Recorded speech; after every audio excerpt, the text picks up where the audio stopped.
Napoleon's life is a history full of legends and contradictions. He was born in a poor nobleman's family on the island of Corsica. He was mocked for his small mouth and small body when he was a teenager. But he turned all these into a driving force in the wave of the French Revolution. This young artillery officer, with his excellent military talent, caught the first chance given by fate, the Battle of Turin. He deployed artillery to accurately strike the British Army. At the age of 24, he was promoted as a general, like a star rising in a turbulent world. After that, Napoleon showed his amazing military and political force. He led the army to fight Italy and Egypt.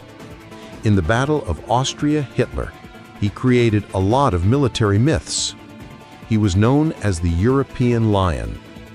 In 1799, he launched the French Civil War and got the highest power in France. In 1804, Napoleon, 30 years old, pushed away the Pope and personally crowned himself as the French Emperor. He not only did a good job in the war, but also presided over the deeply influential Napoleon's dictatorship.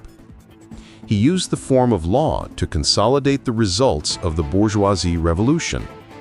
To this day, this law is still the basis of multilateral legislation. However, in 1812, Napoleon's plan to conquer Russia was defeated. Jan Han and Jena destroyed the powerful French army. In 1814, the anti-French coalition came to Paris.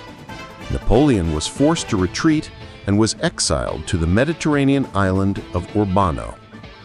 Napoleon's glory seemed to end there, but the legendary climax had just arrived. In the spring of 1815, Napoleon made a shocking decision to enter Europe. He fled from Urbano and led a small number of pursuers to return to France. When the army sent by the Pope stopped him at the mouth of Lafayette Hill, this unarmed emperor made the boldest move in his life.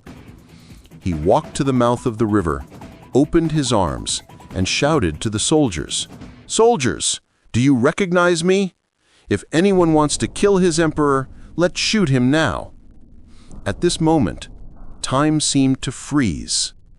Those soldiers who had followed him to the north and south, the glory of Austria, flashed in their minds. Jan Han, who was fighting against Russia from afar, finally shouted, "Long live the emperor!" He came to arrest his army and instantly became his most loyal guard.